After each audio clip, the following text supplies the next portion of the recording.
श्री दत्तात्रेय महाराज की जय।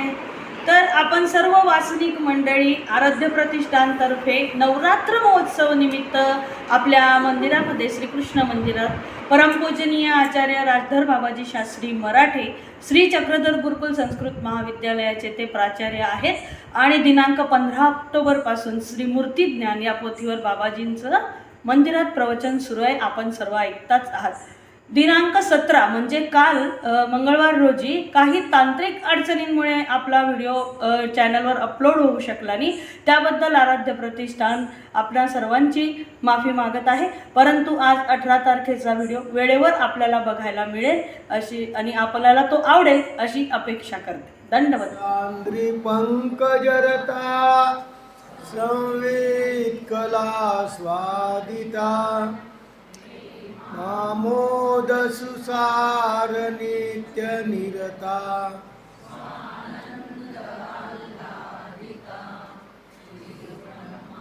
दीपलोग पुष्पजनिता सद्धर्मोक्ति सुरांजिता मधुकरा श्रीनागदेवा नमो सर्वज्ञ श्री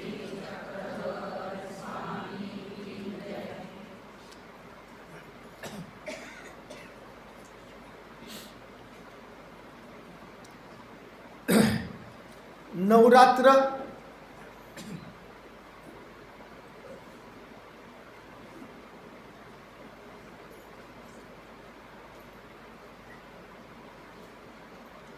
या निमित्ताने परमेश्वराचं नामस्मरण व्हावं,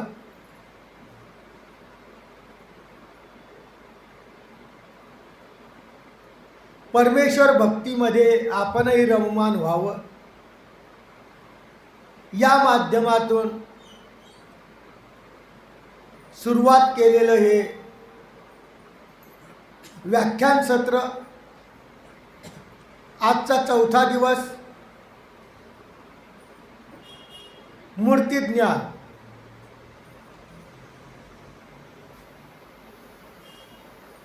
स्वामींच्या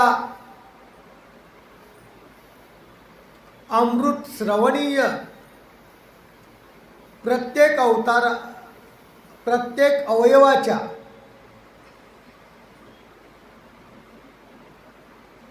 आपल्याला भावना करण्यासाठी, भावना करून ध्यान करण्यासाठी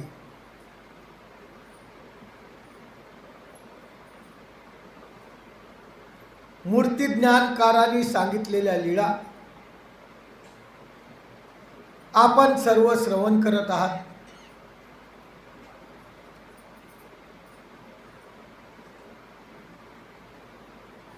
श्रवण करता करता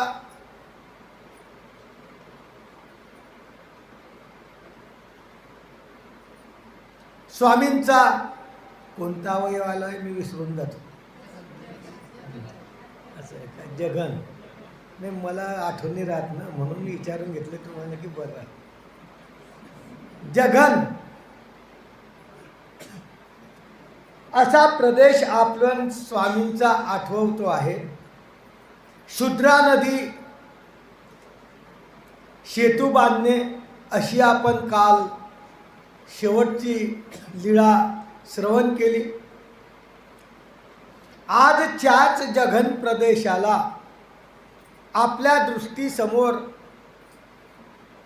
ती लीळा आठवून भावना व्यक्त करून स्वामींपर्यंत पोहोचवायची आहे, म्हणून दुसरी लीळा सांगताय। गदो नायकाचिया जाया वस्त्र पूजा स्वीकार।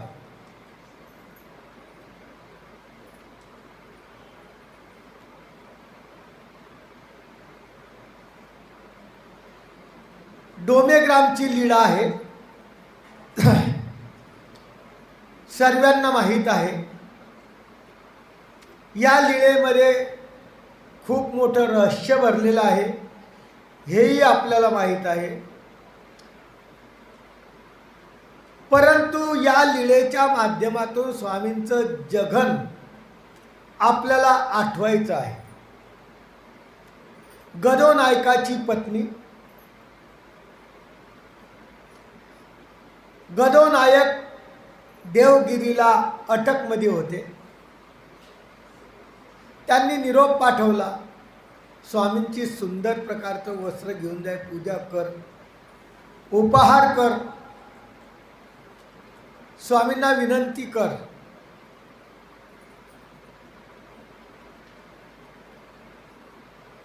की आमचे पतिदेव त्या दौलताबादला अटकमध्ये आहे, त्यांची सुटका व्हावी. अशा माध्यमातून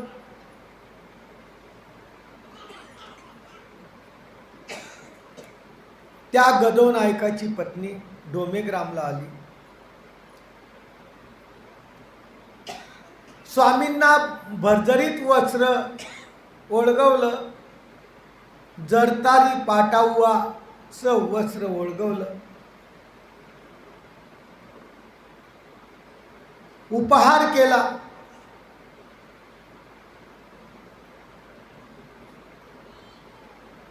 परंतु स्वामींना विनवावं विसरली नाही, हिम्मत झाली नाही. स्वामींना कसं विनवावं हो? परमेश्वर सर्वदृष्ट आहे. या चरित्रातून खूप मोठा आदर्श सांगितला आहे. परमेश्वराला मागण्याची, संसार पर मागण्याची काहीच गरज नाही. परमेश्वराला आपण कोणत्या भावनेने जातो हे परमेश्वराला कळतं. आणि आमच्या साधनदात्या स्वामी चक्ररांनी सांगितलं, बाई तुम्ही यायच्या आधी ते सुटलेले राहा. वस्त्र संपवलं, संपादन केलं, चालली गेली. स्वामींनी ते वस्त्र मालगंठी, विलक्षण पूजा अवसरामध्ये हा पूजा अवसर येतो. अशा विलक्षण पूजा अवसरामधला हा पूजा अवसर म्हणजे मल्लाच्या रूपात, पूर्ण मांड्या जघन उघडे आणि असं मल्लासारखं वस्त्र, दोन सोगे इकून तिकून सोडलेले, असं वस्त्र स्वामींनी नेसलं.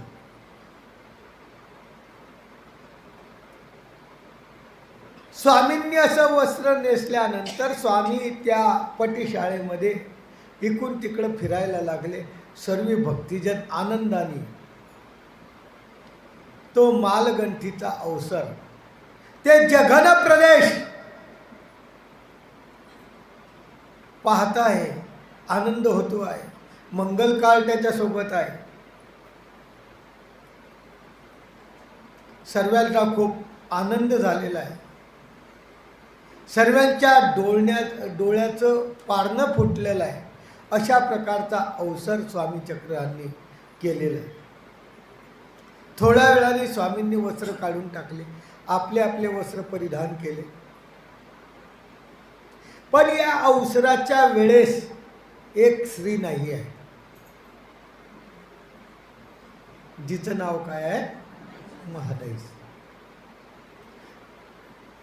महादाईसा कुठं बाहेर गेलेली असावं, आली. भक्तिजनांनी सर्व गोष्ट सांगितली की स्वामींनी खूप अवसर केला, मल्लाच्या वेशामध्ये अवसर केला, मालगंठीचा अवसर केला. कोणाला वाटत नाही की आपल्याला पाहायला पाहिजे नाही.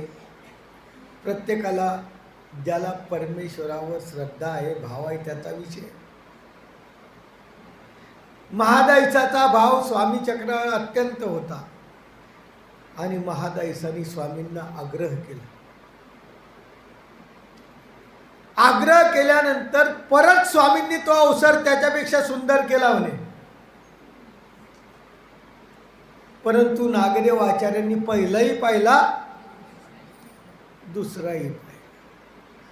तेव्हा नागदेव आचार्य म्हणतात, बाई तुम्हाला एक पट, आम्हाला दुप्पट. हे गोमट झालं. सांगायचं तात्पर्य, हे लीळा आपण ऐकली, स्थान तुम्हाला माहीत आहे. डोमेग्राम. काळ दुपारच्या पूजा अवसर, मालगंठीच्या पूजा अवसर, विलक्षण पूजा अवसराचा काळ. क्रिया तुम्हाला माहित आहे की घडलेली संपूर्ण लीळा. वस्त्र, गदोनायकाच्या पत्नीने जरतारी पाटावे समर्पित केलेलं वस्त्र. आतापर्यंत वस्त्राचा उल्लेख नव्हता, पण या ठिकाणी वस्त्रावर जास्त भर आलेला आहे. कारण वस्त्र नेसून स्वामींनी तो काय केलेला आहे, पूजा अवसर केलेला आहे. म्हणून वस्त्र. आणि त्याच्यानंतर परिवार. भट्ट आहे, महादाईचा आहे आणि इतर भक्त आहे. सर्वचे सर्व भक्त त्या जेवढे होते उपस्थित, बाईचा आहे, असे सर्व भक्त त्या ठिकाणी परिवारात येतात. आणि मूर्ती. ही लीळा आठवत असताना आपल्याला या लीळेच्या ठिकाणी भावना व्यक्त करायची आहे, परमेश्वरापर्यंत पोहोचण्याची. ती भावना व्यक्त करत असताना आपण परमेश्वराला विनंती करायची की खरोखर गदोनायकाचं पत्नी भाग्यवान की तिच्या वस्त्राचा स्वामींनी यथायोग्य पूर्णपणे प्रसन्नतेने काय केला, स्वीकार केला.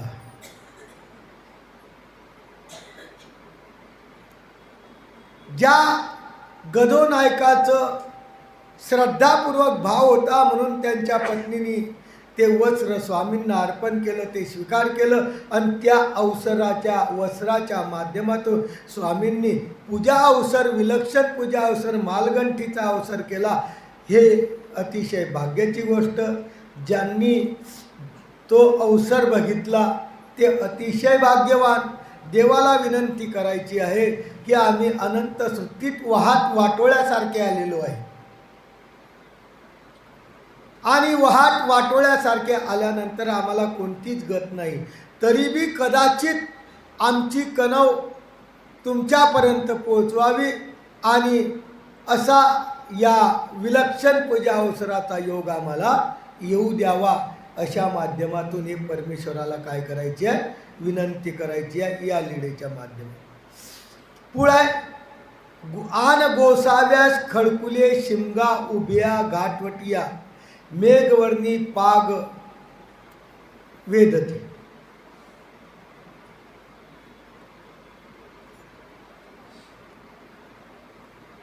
माग कालच शिमगा गेला.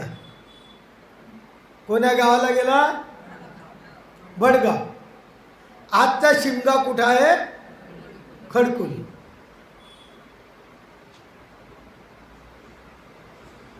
त्या खडकुलीला होळीचा दुसरा दिवस शिमगा आला. स्वामी चक्रांनी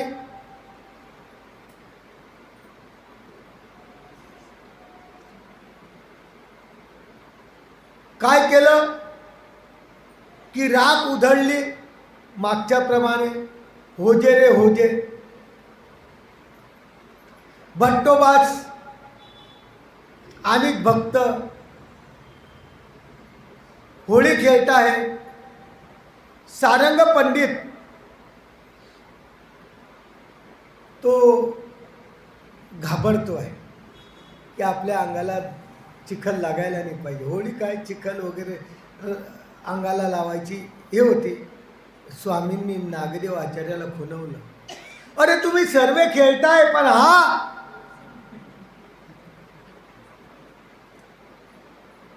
नागदेव आचार्याच्या लक्षात आलं आणि त्याला ओढलं. अशा प्रकारची लीळा. त्या ठिकाणी स्वामींनी वस्त्र घातलेलं होतं मेघवर्णी. मेघ म्हणजे आकाश, आकाशाच्या वर्णाचं पागोटा पाग वस्त्र वेधलेलं होतं. असं या लीळेच्या माध्यमातून आलं आहे. म्हणून आपल्याला या लीळेमधून जगन स्वामींचं आठवायचं आहे. स्वामींची लीळेचं गाव खडकुली. स्थान होळीच्या काळ, होळीच्या दुसरा दिवस शिमगा. क्रिया संपूर्ण लीळा, परिवार सारंग पंडित भट्टोबास वगैरे परिवार, वस्त्र मेघवर्णी पाग, मेघाच्या वर्णाचं, मेघ म्हणजे ढग, मेघ कशाला म्हणतात? ढगाला. ढगाचा वर्ण काळसर राहतो, अशा रंगाचं वस्त्र स्वामींनी त्या ठिकाणी परिधान केलेलं होतं. आणि आपल्याला भावना व्यक्त करायची. भावना व्यक्त करत असताना खरोखर सारंग पंडित भाग्यवान. त्या आनंदामध्ये तो सहभागी नसताना सुद्धा, त्या होळीच्या आनंदामध्ये सहभागी नसताना सुद्धा परमेश्वराला त्याची कणव आली आणि परमेश्वराने आपल्या नागदेव आचार्याच्या मार्फत त्याला आपल्या त्या होळीच्या रंगामध्ये ओढून घेतलं. अशा प्रकारची कणव आमची ही देवासोबत होळी खेळण्याचा योग येऊ द्यावा, तुमच्यासोबत आम्हालाही होळी खेळण्याचा योग यावा, अशा प्रकारचं परमेश्वराजवळ आपण त्या माध्यमातून स्मरण करायचं आहे. अशी ही लीळा. पुढे येळापुरी भक्तास खेळ. येळापूर वेरूळ पूजा अवसर दुपारचा आटोपला. स्वामी भक्ती सज्जनासोबत खेळ खेळायला लागले. टिपणा टिपणीचा असा खेळ राहतो, तो खेळ खेळायला लागले. खेळ खेळताय खूप वेळ झाला. स्वामींची आरोगणेची वेळ झाली, जेवणाची वेळ झाली, पण स्वामी बंद करत नाही. शेवटी बाईसा आली, बाबा बाबा आरोगणेला उशीर होत आहे, बंद करा. दुसऱ्यांदा आली तेव्हा स्वामींनी बंद केला, रागवली बाईसा. तेव्हा म्हणतात, आता बाईसाचा देव होवे. असा भक्ताच खेळ खेळलेली ही जागा वेरूळची आहे. स्थान वेरूळ.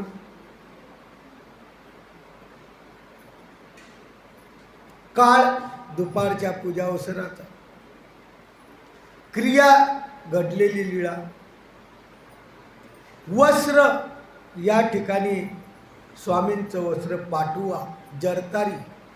पाटुआ असं जरदाराला म्हणतात.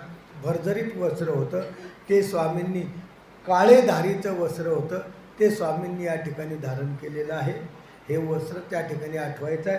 त्याच्यात जघन अशा प्रकारचं दिसत होतं आणि ते जघन आपल्या दृष्टीसमोर आणायचं आहे. अशा माध्यमातून हे घडलेली लीळा. आणि परिवार भट्टोबास वगैरे सर्व परिवार त्या ठिकाणी होता. बळेग्रामचे भक्त होते, इतर भक्त होते. अशा माध्यमातून केलेली ही क्रीडा आहे, ही लीळा आहे. आणि शेवटी याच्यावर भाव अर्पण करत असताना, आपल्याला भाव आठवत असताना आपण देवाला विनंती करायची आहे की अनेक भक्तजन जे स्वामींच्या जवळचे नव्हते तरीही त्यांना असे अवसर पाहायला मिळाले.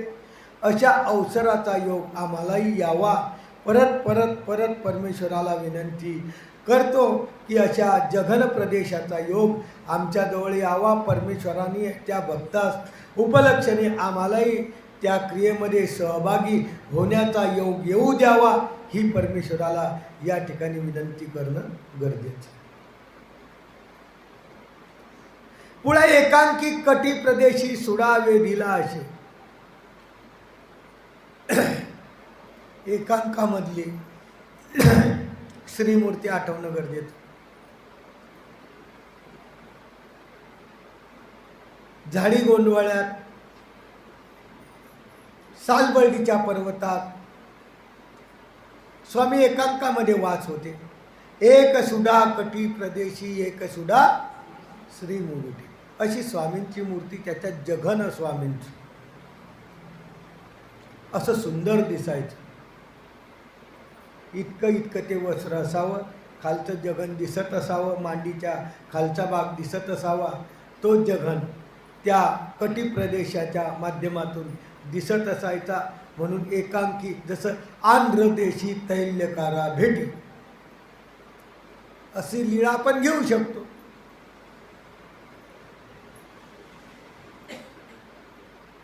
त्याच्या घरी गेले सकाळच्या वेळेस. तो नदीवर गेलेला होता. स्वामींचा एक सुडा कटी प्रदेशी, एक सुडा श्री मुगुटे. स्वामी त्या बाईच्या पाठीमागं झोपले.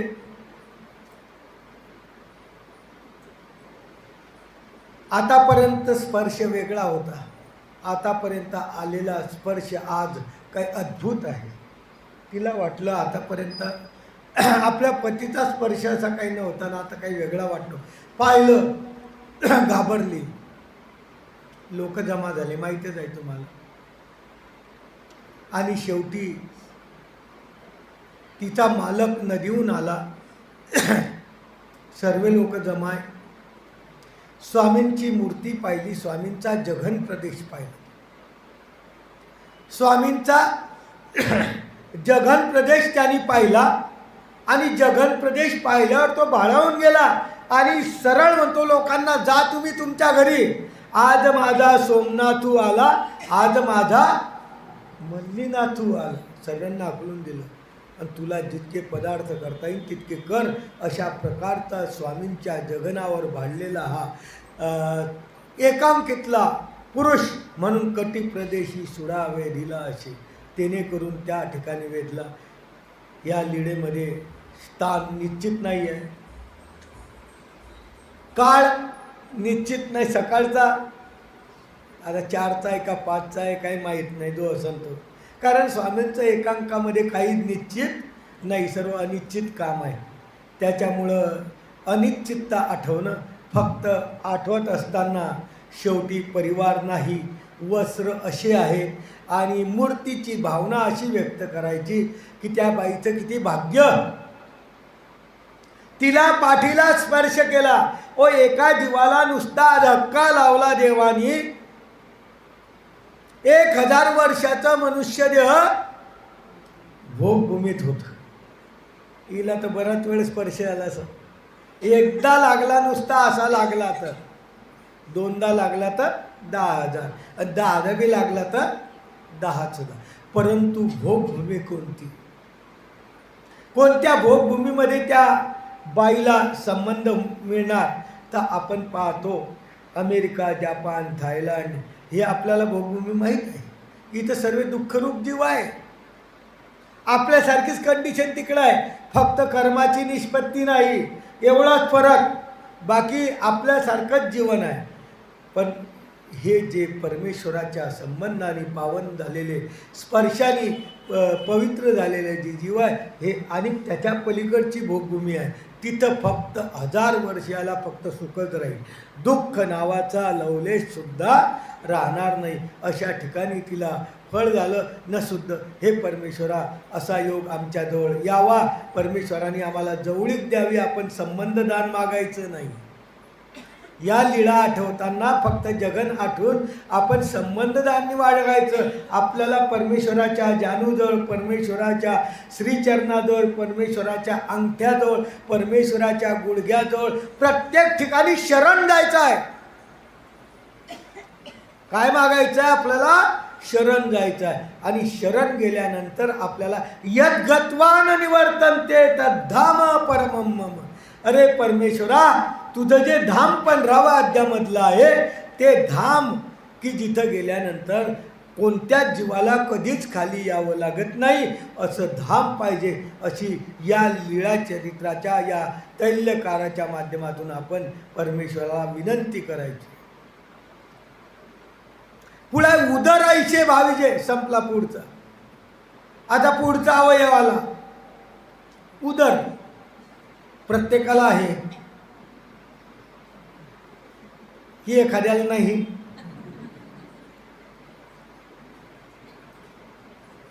कारण सर्व उदरनिर्वाहासाठी जे चालू आहे, हा जो प्रपंच आहे, हा सर्व फक्त याच्यासाठी आहे. सांगावं कोणी? सर्व कशासाठी आहे?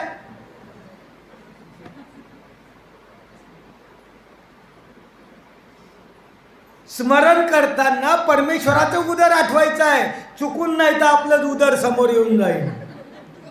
म्हणून तुम्हाला सांगितलं की उदर ऐशे भाविजे, त्याच्यात फक्त लिहिलेलं आहे उदर ऐशे भाविजे, पण देवाचं लिहिलं नाही ना. आता तुम्ही वाचता वाचता होऊ शकतं की उदर भाविजे म्हणजे आपलंही होऊ शकतं, सांगता येत नाही. पण विषय कोणाचा चालू आहे?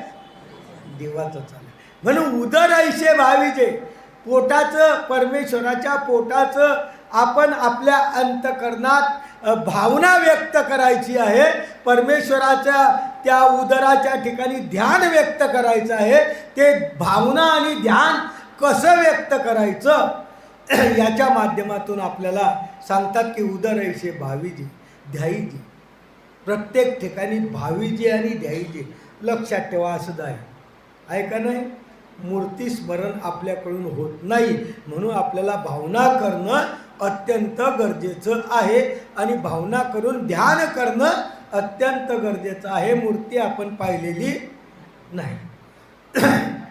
कसं? तर जे अश्वष्टमुळी इंद्रो उपहारी इंद्रिया दैव प्रशंसा, डोमेग्रामचं चरित्र.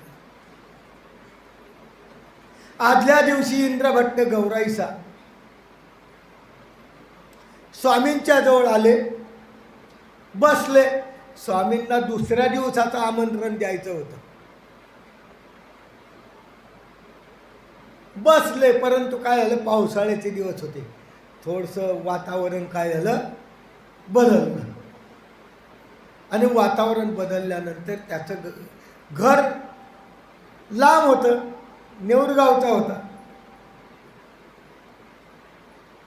लगेच निघून गेला आणि स्वामींना आरोगणेचं आमंत्रण देण्याचं काय झाला, विसरून गेला. जीवमती आहे. आपलं बी होतं कधी कधी, कबूल करत नाही, ती गोष्ट वेगळी. आपली स्थिती काय आहे, फक्त आपण केलेली चूक कधी नाही तुम्हाला सांगितलं होतं पण तुम्हाला आठवण नसेल, वरून आपली टोपी काय करतात, पुढच्यावर ठेवतात. जीवाचा स्वभाव आहे. पण इंद्रभट्टांनी काय केलं, विसरून गेला. घरी गेला, स्वयंपाक केला, सर्व तयारी केली. इकडे स्वामींची वेळ जेवणाची आरोग्याची झाली. बाई सांगते, बाबा आरोग्याची वेळ झाली, जे आरोग्य आणू का? स्वामी उदराकडं पाहिजे. काय आपल्याला हे करायचं आहे, उदराकडं पाहिजे. आणि बाईसाला म्हणते, अजून न मागे. आणि काही मागत नाही. 15 मिनिटांनी परत बाईसा आली, बाबा आरोग्याचा वेळ झाला, जेव्हा. अजून न मागे. बाईसा बी विचार करायला लागली. दररोजचा तर स्वामींचा टाईम होऊन गेला आणि परत अजून न मागे. स्वामी मार्तंडाला म्हणतात, मळावर जाय, कोण येतं का पाय. छिन्नस्थळीची लीळ आहे. कोण येतं का पाय.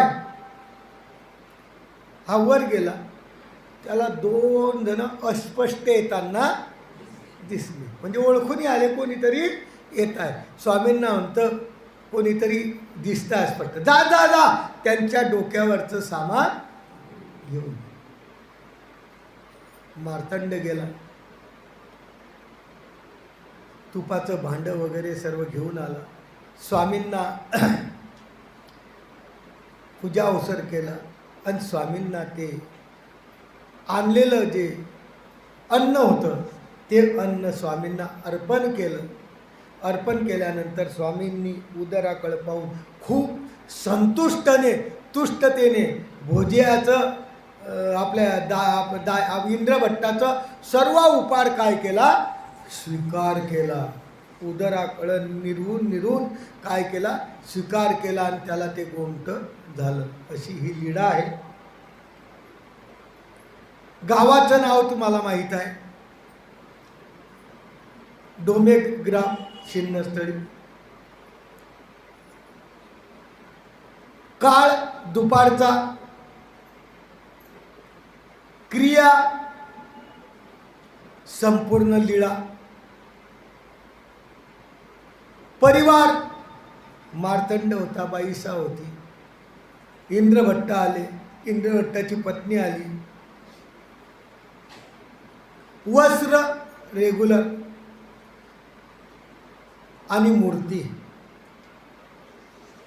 त्या मूर्तीच्या ठिकाणी आपल्याला उदराच्या ठिकाणी भाव व्यक्त करताना, मूर्तीचं जे उदर आहे त्याच्या ठिकाणी भाव व्यक्त करताना आपल्याला परमेश्वराला ही लीळा आठवून विनंती करायची आहे की इंद्रभट्टासाठी स्वामींनी थांबले आणि ते अतिशय प्रसन्नतेने भोजन स्वामींनी स्वीकार केलं. आमचंही भाग्य असं उदयाला यावं की परमेश्वराने आमची क्रिया त्या स्वीकारात घालावी आणि त्या क्रियेच्या माध्यमातून आम्हाला परमेश्वराचा अच्युत आनंद द्यावा, अशा प्रकारची विनंती त्या परमेश्वराला या उदराच्या माध्यमातून करणं गरजेचं. इथं काय आठवायचं आहे? फक्त स्वामींचं उदर. स्वामींना कशी भूक लागली. कदाचित आपल्याला बी कधी भूक लागत असेल तर कशी यातना होत असेल तशी मनुष्यवेश धारण केलेला आहे. तृप्त काम आहे परमेश्वर, पण त्याच्यासोबत काय धारण केलेलं आहे? मनुष्यवेश धारण केलेला आहे. तरी स्वामींनी त्या उदराकडं अवलोकू करू त्या इंद्रभट्टाचं अन्न सेवन केलं आणि ते उदर तृप्तायमान झालं. आणि तो तृप्तायमान झालेलं उदर नव्हे तर परमेश्वर तृप्त काम, तो सुद्धा तृप्तायमान झाला. अशी लीळा आपल्याला घडो, अशी परमेश्वराला परत परत भावना व्यक्त करून ध्यान करायचं आहे. पुढे वक्षस्थळ ऐशे भावीजे ध्याईजे, जे महात्मा नामपूर्वक कुमारी खाजे देववने. उदराची एकच लीळा आली होती. वक्षस्थळ छाती, परमेश्वराची छाती, त्याच्या ठिकाणी भावना आणि ध्यान कसं करायचं? महात्मा नामपूर्वक कुमारी खाजे देववने. बळगावचं चरित्र आहे.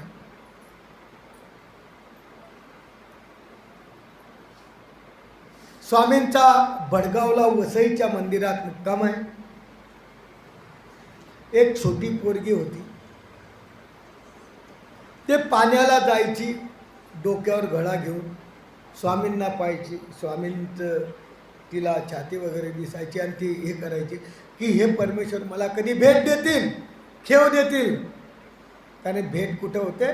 छातीला लावल्याशिवाय भेट होत नाही. वक्षस्थळ आठवायचा. एक दिवस, 2 दिवस, तिसऱ्या दिवशी ती उभीच राहिली. परमेश्वराची अंतकरणातली इच्छा जी आहे, परमेश्वर पुढिलाच्या अंतकरणातली इच्छा ओळखतात. आणि तिसऱ्या दिवशी स्वामी म्हणतात, या महात्मे. त्या कुमारीला महात्मा शब्दाने उच्चारलं आणि तिला क्षेव दिलं, तिला भेट दिली. त्या छातीला, त्या छोट्या बालिकेला जी असेल तिला काय केलं? लावलं. ही छाती आणि तिची भेट, तिची असलेली मनातली अति उत्कंठा या ठिकाणी आठवणं गरजेचं आहे. बसवलं. खाजे बाजारातून आणल्या जाणारे खाजे खाल्ल्या सुद्धा निवृत्ती तर होय, पण तृप्ती नव्हे. आहे का नाही? बाजारातून आणली जिलेबी, शेव चिवडा काहीतरी आणला. नवरात्रात नका आणत जाऊ. हां, नाही तर तुम्ही सांगसान की नवरात्रात सांगितलं होतं त्यांनी की आणत जा बाजारात. सर्व पदार्थावर देवतेची सत्ता असते या 9 दिवस. म्हणून कोणताही खाण्याचा पदार्थ आपण तर आणूच नाही, पण आपण कदाचित आणला तर साधूच्या मस्तकी मात्र मारू नये. नाही तर काय होतं? आपल्याला अनिष्ट त्यांनाही अनिष्ट आणि डबल अनिष्ट परत आपल्याला. म्हणून नवरात्रमध्ये मी आणायचं, नवरात्र न होती म्हणून खाजे आणलेले होते. 22 स्वामींनी बोलवलं की खाजे आणा, सर्व भक्तजनाला द्या. हिला छोटी पोरगी आहे म्हणून थोडंसंच वाढलं. स्वामींनी पाहिलं, स्वामी म्हणतात अरे इतक्या सर्वांना जसं देताय ना तसं तिला द्या. स्वामींच्या ठिकाणी समदाता आहे हो. परमेश्वर कसा आहे? समदाता आहे. याच्यातून आपल्याला एक आदर्श आहे की परमेश्वर समदाता आहे. तृप्तेपर्यंत तिला खाजे खाऊ घातलं, पाणी पाजलं आणि त्यानंतर ती गेली. अशाच प्रकारची लीळा झाली. गावाचं नाव स्थान भडगाव. काळ दुपारचा. खाजे कधी 3-4 वेळेच्या अशा माध्यमातून असावं. त्यानंतर क्रिया ही अशी घडलेली. वस्त्र स्वामींचं जसं होतं तसं. परिवार ही बाई होती, बाईसा होती. असे परिवार आणि मूर्ती. या मूर्तीचं उदर वक्षस्थळ आठवत असताना त्या वक्षस्थळ जेव्हा आपल्या दृष्टीसमोर येईल तेव्हा भावना करत असताना आपण ते वक्षस्थळ आठवून असं म्हणायचं आहे, धन्य ती कुमारिका. की ज्या कुमारिकेचा कोणताही संबंध परमेश्वराशी नसताना परमेश्वराने तिला वक्षस्थळाला काय दिली? भेट दिली. असा योग, दुर्मिळ योग, ज्या योगाच्या माध्यमातून सर्व जीवन उजळून जातं, अशा परमेश्वराच्या छातीचा वक्षस्थळाचा योग माझा कधी येईल आणि परमेश्वरा अशी परमेश्वराला वारंवार विनंती या स्मरणाच्या माध्यमातून करायची. आपण आता लीळा आठवताना शेवटी मूर्ती आठवतो असं वाटत असेल तुम्हाला. प्रत्येक ठिकाणी आपण मागतो आहे आणि देवानी तर मागायला नाही सांगितलं. लक्षात ठेवा, हे जे मागणं आहे हे मागणं काही आपल्या दृष्टपरासाठी नाही. हे मागणं जे आहे फक्त आपली परमेश्वराजवळ खंत काय करणं आहे? व्यक्त करणं आहे. का तुम्ही खरंच लीळा आठवली ना दुसऱ्या दिवशी सकाळी येईन परमेश्वर? सकाळी दरवाजा ठोकला कोणी? नाही, स्वामी चक्रधर आलते आणि त्यांनी माझ्या छातीला भेट दिली असं मंदिरात येऊन सांगितलं तर सर्व बाया तुमच्या घरी येतील दुसऱ्या दिवशी. दुनिया झुकती है असा प्रकार होणार. बरेच लोक म्हणतात माझ्या स्वप्नात स्वामी चक्रधर आले, माझ्या स्वप्नात दत्तात्रय महाराज आले, माझ्या स्वप्नात अमुक आला. अरे ठीक आहे, त्यांना दुसरं कामच नव्हतं का तुझ्या स्वप्नात यायल्याशिवाय? इतकं कुठं भाग्य जोडलंय आपण? विचार करा, विश्वनाथ बाज बाळापूरकरनी 12 खांदी जेव्हा स्थापन केल्या ना, किती लाखोल्या एका ठिकाणी वाहिल्या. ऐका नाही, असं आपला इतिहास सांगतो. किती लाखोल्या एका ठिकाणी वाहिल्या. तरीही दत्तात्रय प्रभूंनी 12 ठिकाणी 12 वेशात त्यांना काय दिलं?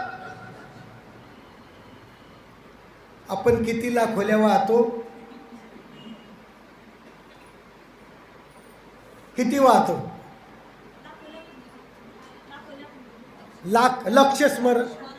1 लक्ष, 2 लक्ष. आपण म्हणतो ना 1 लक्ष. मी नवरात्रमध्ये गेले स्थानाला, 1 लक्ष स्मरण करून आले, उपकार केले. सर्व वाड्यात सांगत बसतो. बरं केलं तर केलं कशाला? एखादी जाहिरात टाकून दे पेपरमध्ये, मी 1 लक्ष स्मरण केलं. अरे आपण स्मरण केलं हे परमेश्वराला अर्पण केलं, हे दुसऱ्याला सांगायची गरज नाही ना. ही जी अवयव आठवतो ही खंत फक्त आपल्याला करायची आहे.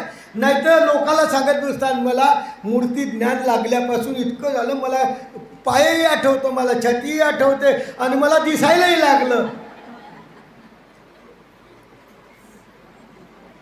ती म्हणून चालेल मी इतके करते, मला काही दिसले नाही. पण तू खरंच काय करते मग? म्हणजे तिला टेन्शनमध्ये येऊन टाकलं. याच्यात काही अर्थ नाही आहे. म्हणून फक्त परमेश्वराची लीळा आठवून त्या ठिकाणी आपल्याला खंत व्यक्त करायची आहे. आपल्या स्वतःसाठी, दुसऱ्यासाठी सुद्धा नाही. की खरोखर ते कुमारी भाग्यवान आहे की तिला स्वामींच्या छातीची भेट झाली. आम्ही एवढं भाग्य जोडलंच नाही आणि परमेश्वराला विनंती करतो की असा योग यावा, अशी खंत परमेश्वराजवळ आपली आपण व्यक्त करायची आहे, ते दुसऱ्याला सांगायचे. म्हणून वक्षस्थळ ऐशे भाविजे जे महात्मा नामपूर्वक कुमारी खाजी जेवून आणि सर्पद्वय पतना.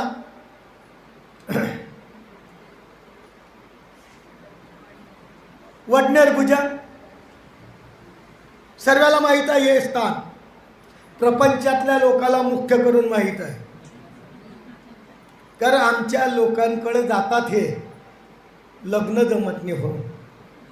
काळ सर्पयोग आहे हा. नाशिकला तर काही जायचं नाही, मग कुठं? वडनेर भुजंगला जा, 2 सर्प घेऊन जा. सोन्याचे सांगत नाही, बरं आहे चांदीवरच थांबले म्हणून. सोन्याचे सांगायला पाहिजे होते.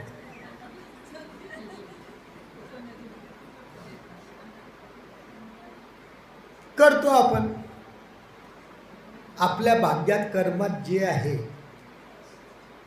ते कर्म कधीही बदलत नाही, हे महत्त्वाचं लक्षात ठेवा. कितीही आपण प्रयत्न केला तर जोडलेलं कर्म फिरवायची ताकद देवतेची नाही. परमेश्वर त्या कर्मापासून फक्त थोडंसं संरक्षण करते. पांडवाला वनवास झालाच ना हो. प्रत्यक्ष परमेश्वर पाठीशी असताना सुद्धा पांडवाला वनवास भोगावा लागला. कर्म जोडताना पांडवांनी परमेश्वराला विचारलं का की दूध खेळू का? आपण कर्म वाईट करताना कोणाला विचारलं का? आपल्या जीव स्वरूपावर लागलं, मग भोगायच्या पाळी आल्यावर आपण काय इकडं तिकडं फिरायचं? परमेश्वराला फक्त सोपून द्यायचं, तूच आहे बाबा, सर्व करता सर्व साक्षी तूच आहे, तुला जसं करू वाटलं तसं कर. बाकी असं कोणाच्या मागं फिरत बसून हे करायचं नाही, फक्त देवाचंच आठवायचं. म्हणून या वडनेर भुजंगला सर्प अर्पण करण्यापेक्षा ही लीळा आठवण्याचा प्रयत्न करा. सर्पद्वय पतन.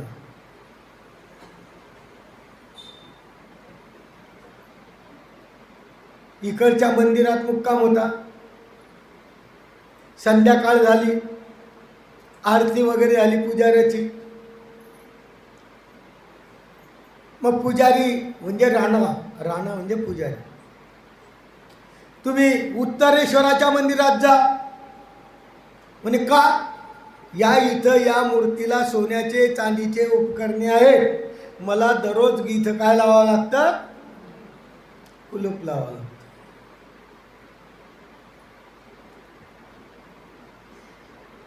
स्वामींची संध्याकाळची वेळ, स्वामी निघून गेले उत्तरेश्वराच्या मंदिरात. याला नंतर करंट पेटला, जाग आली पण उशिरा आली. आणि त्याला कळालं, आपण त्यांना तर पाठवून दिलं, पण तिथं काय आहे? भले मोठे सर्प आहेत आणि ते कोणाला जगूच देत नाही. सांगायला पाहिजे. मनामध्ये खूप खंत वाटायला लागली म्हणून तो निघाला. योग असा स्वामी बाहेर जावे आणि तो तिथपर्यंत यावा, तोपर्यंत गावाची जी एस राहते ती काय झाली? बंद. सांगू शकला नाही. स्वामी गेले, रात्री झोपले. इतके मोठे, भले मोठे मोठे सर्प होते, असे वर होते, ते आपसात भांडायचे. इतके भांडणं व्हायचे आणि ते सर्प भांडता भांडता स्वामींच्या छातीवर दोन्ही पडले. आपण असतं तर काय केलं असतं?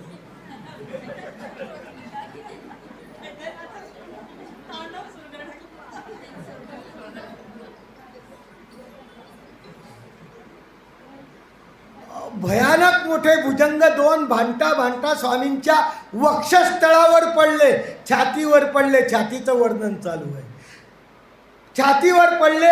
स्वामी चक्रधानी एक सर्प इकडं धरला, एक सर्प इकडं धरला. इकडं अवलोकन केलं, इकडं त्याच्या अवलोकन. दोघांचा जो परस्परामध्ये जो भांडणाचा प्रकार होता, जो विरोधता होती, स्वामींनी त्यांना दोघांना काय केलं, शांत केलं आणि एक इकडं फेकून दिला, एक इकडं फेकून दिला. तर अशी आख्यायिका म्हणतात.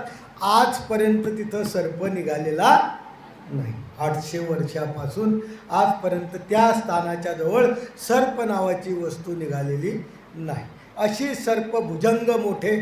स्वामींनी त्यांचं वैर संपवलं, त्यांना संबंधदानाचं फळ दिलं. एक इकडं फेकला, एक तिकडं फेकला, आपले आपले मुक्त होऊन दुसऱ्या रस्त्याने चालले गेले.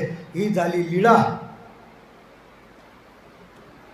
वडनेर भुजंग स्थान माहीत आहे. काळ रात्रीचा, दोघाच्या भांडणाचा रात्रीचा 11 असन 12 असन सांगता येत नाही, असा काळ. कुठं पडले? छातीवर. ते सर्प स्वामींच्या छातीवर पडले. ते सर्प आणि छाती आपल्याला आठवायची आहे की काय छाती मजबूत असा. देवच आहे पण मनुष्यवेश काय केलेला आहे, धारण केलेलं आहे. परंतु स्वामींनी त्या सर्पांचं आपसातलं वैर त्या ठिकाणी मिटून टाकलं आणि त्यांना सोडून दिलं. अशा प्रकारची ही लीळा आहे. आणि ही परिवार कोणीच नाही. मूर्ती आठवताना अशी आठवायची आहे की त्या छातीच्या ठिकाणी, वक्षस्थळाच्या ठिकाणी की बुवा खरोखर ते सर्प मनुष्य जन्मापेक्षा खालच्या योनीत गेलेला सर्प,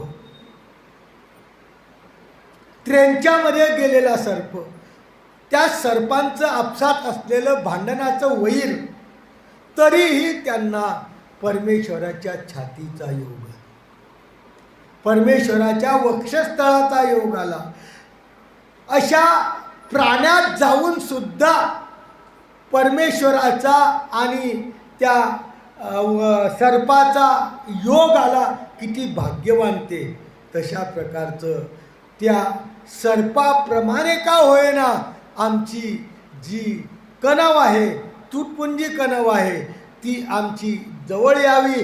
आणि त्या सर्पांना जसं स्वामींनी आपल्या छातीवर धरलं, त्याप्रमाणे आम्हाला सुद्धा तुम्ही त्या छातीजवळ धरवा. अशी दुःखपूर्वक परमेश्वराच्या छातीला निरखून आपण काय करायची आहे, परमेश्वराला विनंती करायची आहे. ही याला म्हणतात विनंती. पुढे दुपारचा पूजा अवसरा विजय करती, चारी आडे रेखती, यावर दुपारचा पूजा अवसर आठवी जे.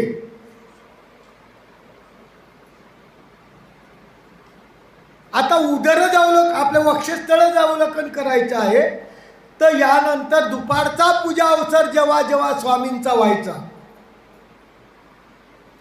तेव्हा स्वामींची उघडी श्रीमूर्ती राहायची. वक्षस्थळ महा अशा प्रकारचे प्रचंड बलवान दिसायचे. बाईचा तो पूजा अवसर करत असताना ती छातीची पूजा हार घालायची. तो हार छातीवर कसा रुळायचा, त्या छातीला तो हार कसा शोभून दिसायचा. छाती नाही शोभून दिसायची हाराने, काय दिसायचा, हार शोभून दिसायचा. नाही तर तुम्ही म्हणसाल की गळ्यात हार घातल्यानंतर ते बाबा किती सुंदर दिसायला लागले. म्हणजे किंमत कशाला आली?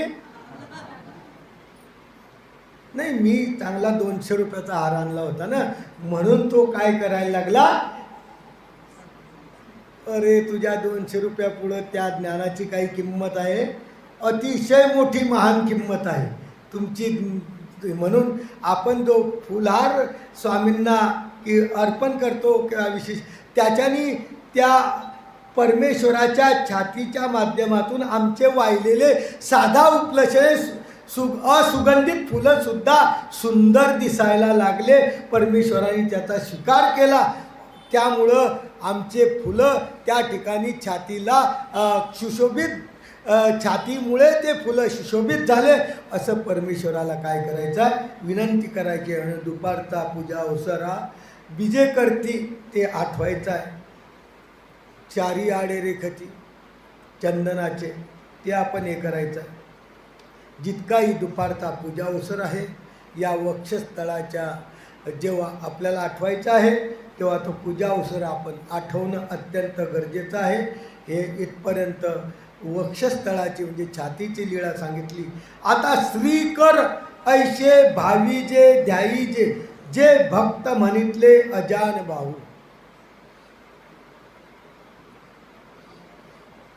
श्रीकर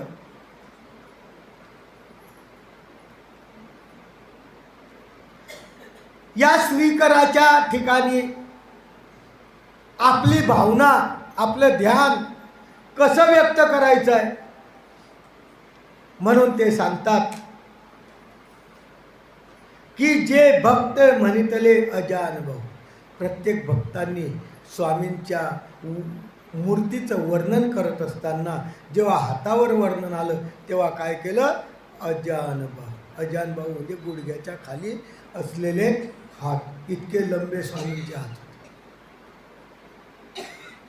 आज भी स्वामींचे हात किती लंबे आहे, उत्तर पंथाहून हाताने आपल्याला ओळतात एवढी ताकद त्या हातामध्ये आहे. आपला हात मंदिरच्या बाहेर जात नाही. शेवटी काळीचा वापर करावा लागतो, कुठं हात नाही पुरला की. अजान भाऊनी आपण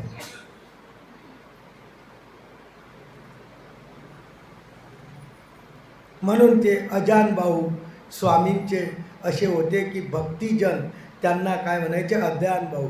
भक्तिजन त्या हाताला अजान, अजान म्हणजे ज्याच्यात जान नाही त्याच्यात जान आणून देणारे असे असलेले बाहू दंड. तुमच्यामध्ये कोणतीच ताकद नाही पण परमेश्वर श्रीकृष्ण चक्रवर्तीच्या हातामध्ये इतकी ताकद होती. काय उचलला, टोपलं उचलल्यासारखा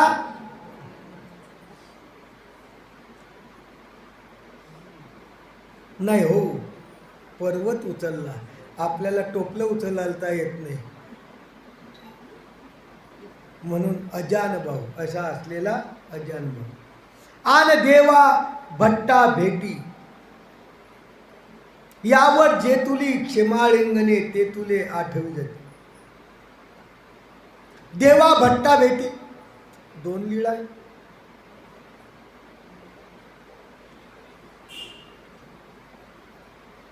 एक सिन्नरची आहे. नागदेव आचार्य दादोस महादाईसा उमाईसा स्वामींना भेटायला गेले तेव्हाही श्रीकराचा उल्लेख आहे. आणि त्या लीळेमध्ये असं बोलल्या जातं, दादोसांनी आधीच नागदेव आचार्याला सांगून टाकलं होतं, अरे तू जातोय तिथं, स्वामी तिथं बसतात, आपणही खाली बसू. मग काय होतं, स्वामींना अर्पण केलेल्या वस्तू नंतर प्रसाद म्हणून काय होतात, वाटल्या जातात. तो प्रसाद तू खायचा. सिन्नरला पहिली भेट, प्रसाद वाटला गेला, सर्वांनी खाल्ला. हा भाऊ विचार करायला लागला, दादोसाचा हेत वेगळा, आपल्या शिष्याने जर प्रसाद खाल्ला तर यांचा होऊन जाईल, आपलं पटकन उचलायला कोणी राहणार. सर्व जगात हे आहे की कोणाचं किती बरं व्हावं याच्या पाठीमागं नाही, फक्त तू माझं आयुष्यभर काय टाक, सेवा कर, असा दादोसासारखे विचार. त्यांनी हातात घेतलं, विचार केला, सर्वांनी खाल्लं, काय करावं. स्वामी पाहत होते त्याच्याकडं. त्यांनी काय केलं, विचार केला, आतापर्यंत आपण सप्त धांडाळेकार होतो, किती लोकांचं उष्ट खाल्लं आणि आता बी उष्ट खाल्लं तर काय फरक पडतो, खाऊनच घेतलं. पण त्या श्रीकराच्या माध्यमातून त्याला प्रतीती आली, त्याची स्थिती झाली. आणि त्याची भावना स्वामींकडे वळायला लागली. हे काय? किंवा देवा भट्टा भेटी,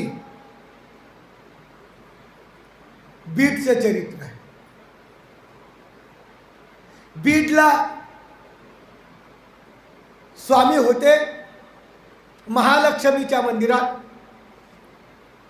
पाठीमागं नदी आहे.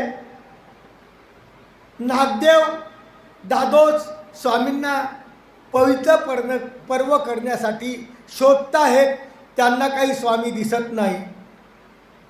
जेव्हा दिसत नाही, योग येत नाही, पण त्या बीडलाच ते जाऊन पोहोचले.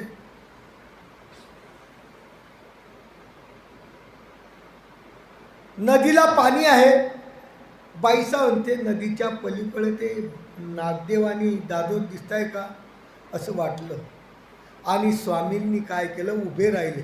आणि स्वामी त्यांच्या पाठीमागच्या बाजूनं उभे असल्यामुळं काय झालं की त्यांचं प्रतिबिंब पाण्यात पडलं.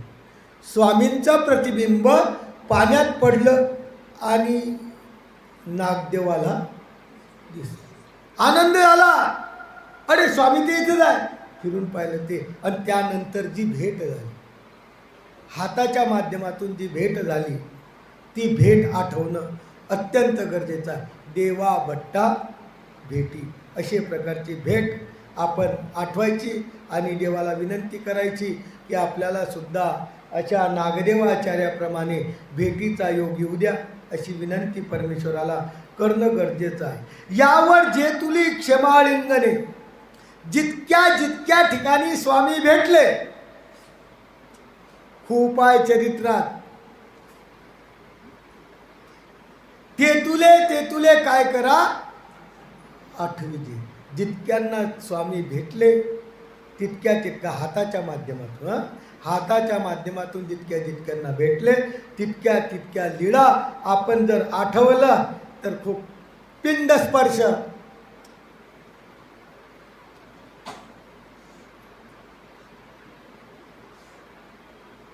विज्ञानेश्वराचं लीळावाने, विज्ञानेश्वराला आमच्या देवांनी विळावायला साफसूत्र केलं. धुत्र त्या पिंडीला काय केला, स्पर्श केला. हे महत्वाचं आहे. परमेश्वराने एखाद्या पिंडीला किंवा एखाद्या देवतेच्या प्रतिमेला हाताने स्पर्श केला, त्या ठिकाणी देवतेचं सामर्थ्य काय होतं, निघून जातं. आणि त्या ठिकाणी परमेश्वराची माया आणि कृपा सामर्थ्य. म्हणून या विज्ञानेश्वराच्या आपेगावला स्वामींनी पिंडाला स्पर्श केलेला. पिंडाला स्पर्श केल्यामुळे ते पिंड नमस्कारी झाली. त्या ठिकाणी विळा व्हायला म्हणजे ते पिंड समोर आणून परमेश्वराचा हात आपल्या समोर आणणं आहे. कशाचं वर्णन करतोय आपण, हाताचं वर्णन करतोय. या दोन हाताने त्या पिंडेला काय केला, इथं नाही, त्र्यंबकेश्वरची बी अशी लीळा आहे. त्र्यंबकेश्वरची सुद्धा अशीच लीळा आहे. ज्या लिंगाला स्वामींनी स्पर्श केलेला आहे ते नमस्कारी आहे आपल्यासाठी. ते लिंग सुद्धा आपल्यासाठी नमस्कारी आहे. त्या हाताचा आणि त्या लिंगाचा स्पर्श झालेला आहे म्हणून ते लिंग आपल्या साठी नमस्कारी आहे. म्हणून ते म्हणतात की अशा प्रकारचं पिंड स्पर्श. किंवा म्हणतात की एक दशरथाचं डोमेग्रामला काही कुठं उल्लेख वाचण्यात नाही, पण दशरथाचे पिंड स्वामींनी दाखवले, हे दशरथाचे पिंड होते असं काही म्हणतात. परंतु या दोन लीळा आठवणं गरजेचं आहे. पुढे आणि बाहुभूषणे कडियाचे हात सरे, हात आठवायचा आहे. बाईसा दररोज स्वामींचा पूजा अवसर करायची, सकाळी, दुपारी आणि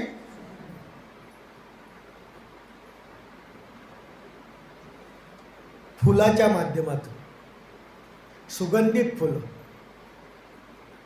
नाही तर आपलं कसं हार सांगितला, हा कितीचा हार आहे, हा 30 रुपयाचा आहे. हा कितीचा आहे, हा 20 रुपयाचा आहे.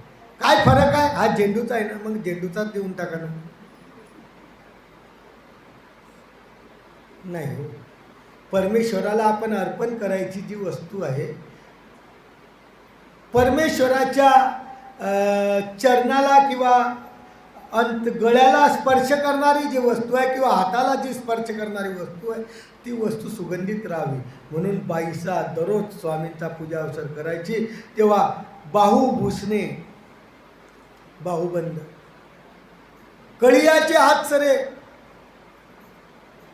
मोगऱ्याच्या कळ्या राहतात फक्त, त्याचे बनवलेले हात सरे बाईसा दररोज काय करायची, ओळगवायची. बाहू भुसणे कळियाचे हात सरे, दररोज मोगऱ्याच्या, कोणतं फूल वापरायचे, मोगऱ्याचं. मोगऱ्याचं खूप सुगंधित फूल राहतं, शेवंतीचं खूप सुगंधित फूल राहतं. अशा फुलांच्या माध्यमातून आपण सुद्धा स्वामींच्या हाताची काय करायची आहे, कळिये हात सरे आपण स्वामींच्या हाताला अर्पण करायचे आहे. त्याच्याने आपले जे फुलं अर्पण केले त्या फुलांना किंमत येईल, आपला भाव परमेश्वर स्वीकार करतील. म्हणून ते म्हणतात की ते सुद्धा बाईसा जे अर्पण करत होती ते हात, ते बाहू आपल्याला आठवणं गरजेचं आहे. आन नागा राऊळे कनेर वने ओळगविली. नागा राऊळ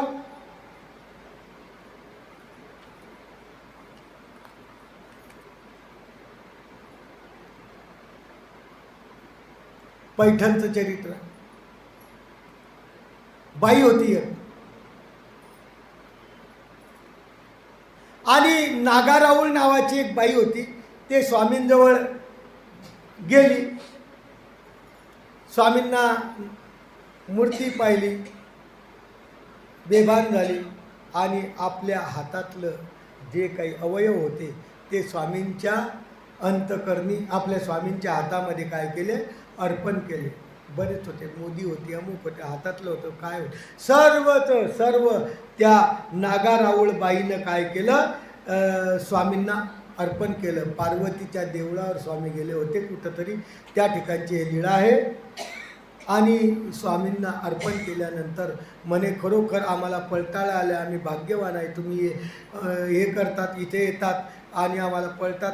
खूप स्वामींची तिने यथा योग्य भावपूर्वक भक्ती केली. थोड्या वेळाने स्वामींनी ते अलंकार काय केले, काढून टाक. तुझे काय कर, तुम्हाला चरित्र स्वामींचं पूर्वार्ध असेल, उत्तरार्ध असेल, ज्या ज्या ठिकाणी स्वामींची पूजा झाली त्या त्या ठिकाणी स्वामींनी त्या वस्तू स्वीकारच केलेल्या नाही.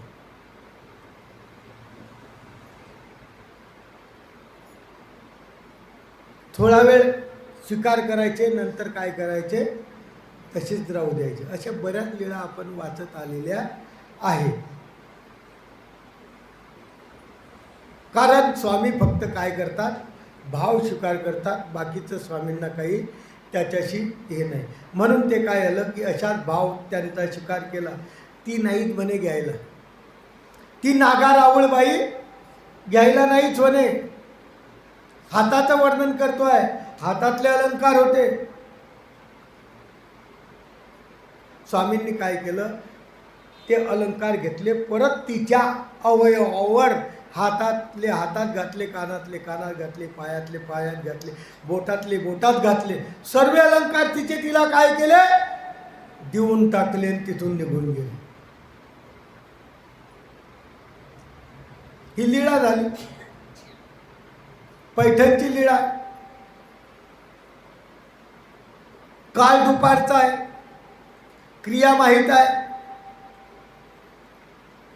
परिवार नाही सोबत. त्यावेळेस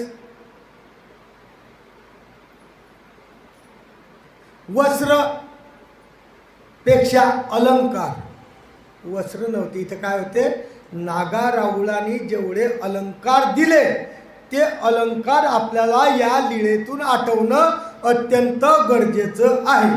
ते अलंकार कसे होते, कशा माध्यमातून हातात घेतले, बोटात घातले, काय घातले, ते जी लीळा जशीची तशी आपल्याला दृष्टीसमोर आठवून त्या हाताचं आपल्याला काय करायचं आहे, भावना व्यक्त करायची आहे आणि त्या भावनेच्या माध्यमातून ध्यान करायचं आहे.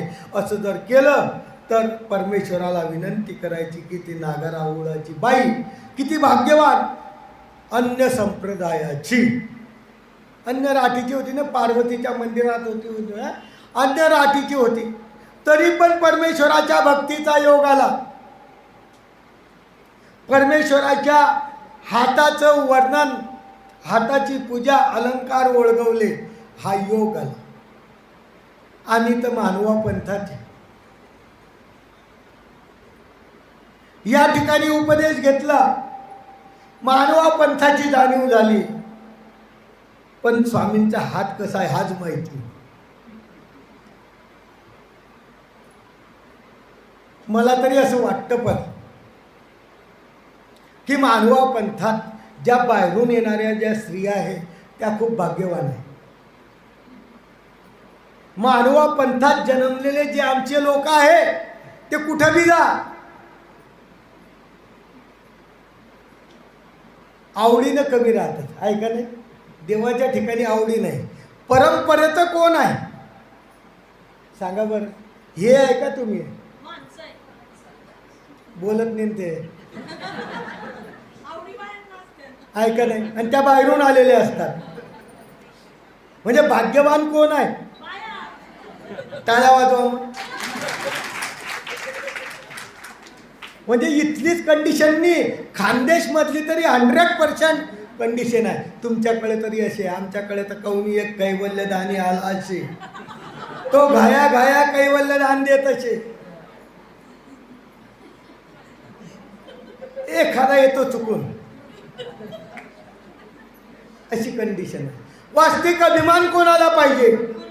पुरुषांना पाहिजे. नागा राऊळ अन्य होती तरीही स्वामींच्या हातावरती कधी न पाहिलेल्या मूर्तीवर वेधून गेली. आपल्याला या मानवा पंथाचं तत्वज्ञान बालपणापासून रुजत गेलं. किती कट्टर पाहिजे होतो आपण, किती आपल्यावर संस्कार पाहिजे होते. आपण आज मानव पंथाचे नाही झालो, यांना तरी माहीतच नव्हतं, आले पण तरीही तुमच्या पुढे गेले.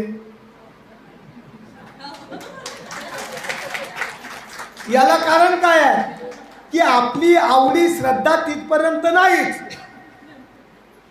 आपण कधी ताठ्यात जातो, कधी मोठ्या पणात जातो. नाम जर विचारावं कदाचित तर असं विचारतात, तुमच्या काय बापाचं जातं माझं नाम पाटणी तर कधी हात आठवेल, हात कधी आठवेल? नाम पहिले माहीत पाहिजे ना, तेव्हा हात आठवेल. कोणाचा हात आठवेल?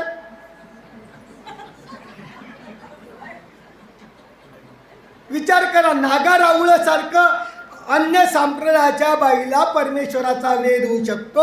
आपण आपल्या संप्रदायात लहानपणापासून आपला जन्मच झाला ना इथं, तर आपल्याला किती आवडी पाहिजे होती, किती आपल्या अंतःकरणात परमेश्वराच्या प्रत्येक अवयवाचं थोडंफार तरी काय पाहिजे होतं?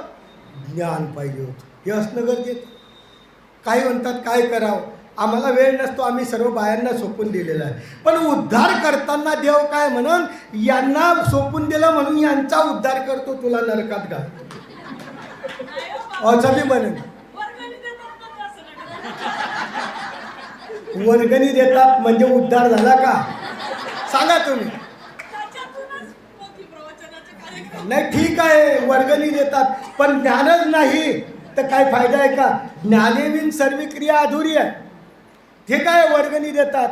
आता ते बाया येतात म्हणून वर्गणी देतात असं वाटतं की सांगतो तुम्हाला मी की आमच्या बाया करतात आम्ही, पण बाया तुम्हाला त्या बायांना हे पैसे देतात म्हणून त्यांना त्याचं गोमटं लागणं हो. बाया त्यांची सकाळपासून संध्याकाळपर्यंत सेवा करतात, याचा पगार कुठं गेला?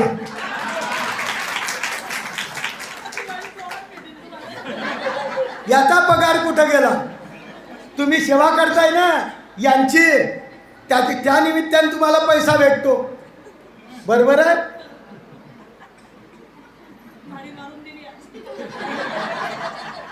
म्हणून जर खरोखर आपण मानव पंथाचे आहे तर स्वामींचं नाव आपल्याला माहीत पाहिजे, स्वामींचं तत्व आपल्याला माहीत पाहिजे. आपण देवपूजा का करतो हे माहीत, काहीला हे माहीत नाही. नव इतकी अवदस आहे की काय सांगावं त्या माणसाला, फक्त तो त्याच्याच तोऱ्यात जातो.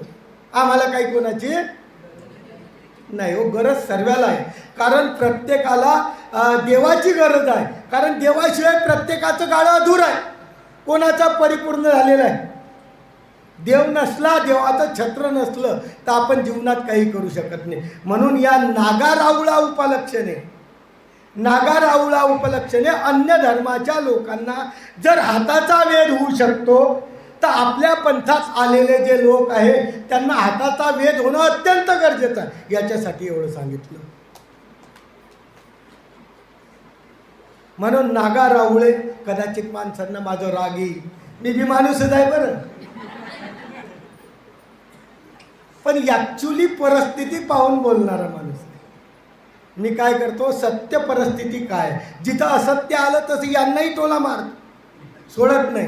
जिथं असत्य आलं तिथं ठीक आहे, पण सत्य आहे ते सत्यच राहतं. म्हणून बाबांनो, प्रत्येक कोणीही असो, स्त्री असो पुरुष असो, धर्माला दोघाला सारखा अधिकार आहे. जितकं ज्यांनी केलं तितकं त्याला लागेल, ऐका नाही, जितकं ज्यांनी केलं तितकं त्याला लागेल. कारण एकाला केलं तर दुसऱ्याला लागेल असं मानवा पंथात नियमच नाही, नियमच नाही असा. ज्याच्या त्याच्या नावाने ज्याला त्याला देणं, कारण प्रत्येकाचं कर्म वेगळं आहे. दोन्ही एका घरात वापरतो आहे, दोन्ही एका घरात वावरत असताना आपण पती पत्नी आहे असं म्हणतो की अर्धा हिस्सा आहे, पण कर्मात बी अर्धा हिस्सा राहील. त्यांचे कर्म तुम्हाला अर्धे भोगावे लागतील, यांचे कर्म तुम्हाला अर्धे भोगावे लागतील असं आहे का? नाही. कर्माच्या याच्याने स्वतंत्र ऋणानुबंध, फक्त ऋणानुबंध एकत्र आलेला आहे. यानुसार या कर्मापुरता आपला ऋणानुबंध आहे. एकदा हा कर्म संपल्यानंतर तू कोण? म्हणून बाबांनो, प्रत्येकाने हा मूर्ती ज्ञानाचा धडा आपल्या अंतःकरणात काय करणार, आठवणं गरजेचं आहे. पुढे छाया गोपाळाबाई या दोरे वर्ग,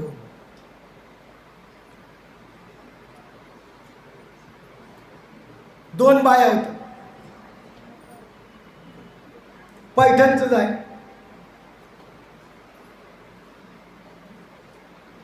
यांनी स्वामींच्या ठिकाणी मूर्ती वेधून गेली. आता ही मागच्या बाईमध्ये आणि या बाईमध्ये फरक, हे बी बाईच आहे. आता माणसाचा विषय नाही, हे लीळा सांगते अशी. या छाया गोपाळाच्या बाया होत्या. यांनी स्वामींची पूजा केली, स्वामींच्या प्रत्येक हातात वगैरे सर्व काय केले, अलंकार घातले. स्वामी बसले, त्या स्वामींच्या जवळ बसल्या. त्यांना माहीत होतं स्वामींना अर्पण केलं की थोड्या वेळाने स्वामी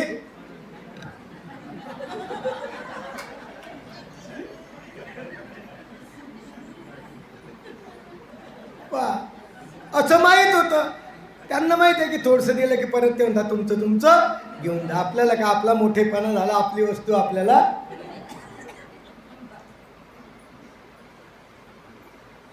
बसल्या थोडा वेळ, आम्ही जातो म्हणे. स्वामी म्हणतात जा. प्रत्येकाचा भाव स्वामी अंतःकरणात ओळखतात. भाव हा इतका जबरदस्त असावा, भावहीन तो दैवहीन म्हटलेला आहे. भाव असा असावा. आणि त्या छाया गोपाळाबाया परत गेल्या, थोडशा 2-4 पाय परत आले. आम्ही जातो म्हणे. स्वामी म्हणतात झालं. का म्हणत होते जातो? आपण एखादी वस्तू परमेश्वराच्या चरणी अर्पण केलेली आहे. स्वसत्ता निवृत्ती करून परसत्ता संपादने ते दान. दानाची व्याख्या ही आहे. स्वसत्ता निवृत्ती करून, आपली स्वतःची सत्ता निवृत्ती करून दुसऱ्याला देणं, पर म्हणजे दुसऱ्याला देणं ते दान, त्या दानावर आपला अधिकार. मग आता हिने दान केलं का नाही, मग आता जायला पाहिजे होतं का नाही. परत आली, परत बसली, परत उठली, मी जाते म्हणे. स्वामी म्हणतात जा. तिसऱ्यांदा आली, तिला वाटलं आता काही स्वामी ते देऊन अशा प्रकारचं हातातले अलंकार अर्पण केले. आपण जर गमतीनं अर्पण केले तर त्याचं गोमट लागणार नाही. किंवा अंतकरणात भाव आपला असा असेल की त्या अलंकाराच्या माध्यमातून आपण जेव्हा अलंकार अर्पण करू तर आपला भाव की आम्ही दिलं आणि आम्ही कधीही घेऊ शकतो हे आम्ही दिलेलं. काही लोक म्हणतात, हो काही लोकांना सवय होती पूर्वी, मी त्या बुवांची 50 रुपये पूजा केली हो, पण त्यांनी दंडोत बी म्हटला नाही. म्हणजे 50 रुपये याच्याकरता दिले की त्यांनी दंडोत म्हणायला पाहिजे. देवानी स्वीकार करो का नको करो, पण याला फक्त अरे तू दिले, अर्पण झाले, अर्पण झाले, त्याच्यानंतर तुला काही संबंध आहे. तसं या छाया गोपाळाबाईंनी दिलेले अलंकार, स्वामींचे हातामध्ये अर्पण केलेले अलंकार परत परत जाऊन जाते जाते जाते स्वामींना वाटलं की जाऊ द्या, हे जातेच आहे, ते देऊन टाकाव, देऊन टाकले, त्याचे गोमत लागलं नाही. असाही हात आठवताना आपण ह्या छाया गोपाळबाईचा विचार करायचा नाही की बुवा अशा दुर्मिळ अनाधिकाराचा संस्कार माझ्यावर नसावा. कारण या छाया गोपाळबाईंनी जे अर्पण केलं ते परत घेण्याचा भाव ठेवला. असं परमेश्वराच्या ठिकाणी कोणत्याही हाताचा अलंकार जेव्हा वापरेल मी, मला योग आला तर या छायाबाई गोपाळाबाईसारखा अनाधिकार माझ्या अंतकरणात येऊ नये, परमेश्वराने तो या ठिकाणी नसावा. बद्दल